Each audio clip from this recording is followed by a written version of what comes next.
চলাফেরা উঠা বসা কিন্তু শুরু হয়েছে মহিলাদেরকে নিয়ে। আমার অত্যন্ত একজন প্রিয় মানুষ আমার বোন কিছুক্ষণ আগে বক্তব্য রেখেছেন যে মহিলাদের কোটা ভিত্তিক নিয়ে।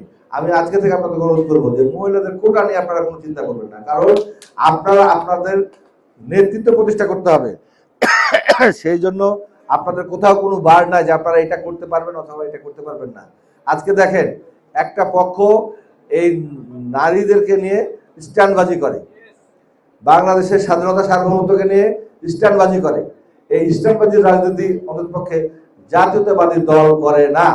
আমরা নারীদেরকে পর্যাপ্ত পরিমাণ যারা নির্বাচনে প্রতিদ্বন্দ্বিতা করার মতো সমস্ত জায়গাতে আমরা তাদেরকে হচ্ছে আমাদের পার্টির পক্ষ থেকে মনোনয়ন দেওয়া হয়েছিল এবং অনেকে বিজয় অর্জন করেছে। সেই জন্য আগামী দিনে নারীদেরকে নিয়ে আমাদের যে চিন্তা ভাবনা সেটা হচ্ছে বাংলাদেশের একজন নাগরিকের মতো তারা হচ্ছে সবকিছু সঠিকভাবে দাবিদার। যেমনটি আমরা আমাদের বিভিন্ন সম্প্রদায়ের ভাই বোনদেরকে আমরা বলেছি নির্বাচনে যে আমার যেমন অধিকার নাগরিক হিসেবে যতটুকু পাওয়া দেশের কাছ থেকে আপনিও পাবেন। বিশেষ করে হিন্দু বৌদ্ধ খ্রিস্টান তাদেরকে আমি বলে এসেছি এবং এখানে অনেক নেতৃবৃন্দ এখানে তারা আছে, তারা কেন আমাদের কাছে করুণা চাইবে, কেন তারা চাইবে, যেটা তাদের অধিকার সেটা তাদেরকে দিতে হবে।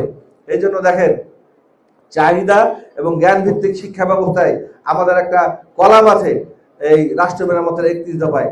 সেখানে যে শিক্ষা ব্যবস্থা চালু করা হচ্ছে সেখানে ধর্মীয় অনুশাসন বলে একটা বিষয় থাকবে। সব সে হচ্ছে ধর্মের মানুষকে, বিশেষ করে ছাত্রদেরকে, কমলবতী ছাত্র যারা শুরুতে শিশু অবস্থায় থাকে তাদেরকে ধর্মীয় অনুশাসন সম্পর্কে জানানো হবে। সেখানে কারিগরি জ্ঞান সম্পর্কে বলা হয়েছে। সেখানে বিনোদনের জন্য যে সমস্ত ব্যবস্থা, খেলাধুলা করা, সাংস্কৃতিক অনুষ্ঠান করা, সেগুলোর কথা বলা হয়েছে এবং যারা যে খেলায় পারদর্শী হবে তাদেরকে সেইভাবে তাদেরকে হচ্ছে সুযোগ করে দেওয়ার জন্য আগামী দিনে বেকার সমস্যার সমাধান হবে সেরকম একটা কর্মকাণ্ডের মধ্যে নিয়ে যাওয়ার জন্য বলা হয়েছে। সুতরাং এই যে আমাদের জনাব তারেক রহমানের নেতৃত্বে যে মাননীয় প্রধানমন্ত্রীর নেতৃত্বে যে সরকার, সেই সরকার হচ্ছে একটু ভিন্ন ধর্মীভাবে আগামী দিনে আমাদের পথ চলা দেখতে চাই। বিশেষ করে ন্যায় এবং নিষ্ঠার সাথে এই সমস্ত দায়িত্ব পালন করার জন্য যেভাবে সবাইকে সজাগ করছেন, আমার বিশ্বাস যে রাজশাহীর এই নাগরিক কমিটি আমাদেরকে সর্বত্র সহায়তা করবেন।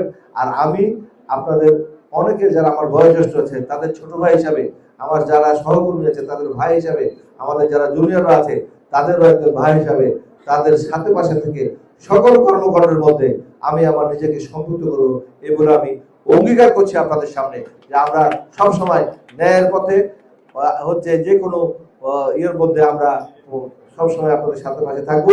আর আমাদের মিজানুর রহমান মিনু ভাই, উনি যত বড়ই মন্ত্রী হোক, আজকে ওনাকে আমি নাগরিক সমাজের পক্ষ থেকে আমি একটু বলতে চাই যে রাজশাহীর মানুষকে আপনি কখনো ভুলে যাবেন না, পুরো সপ্তাহে ভুলে যাবেন না।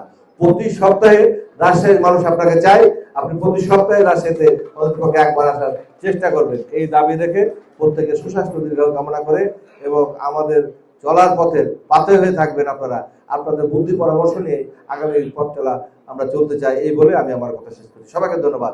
আসসালামু আলাইকুম ওয়া রাহমাতুল্লাহি ওয়া বারাকাতুহু।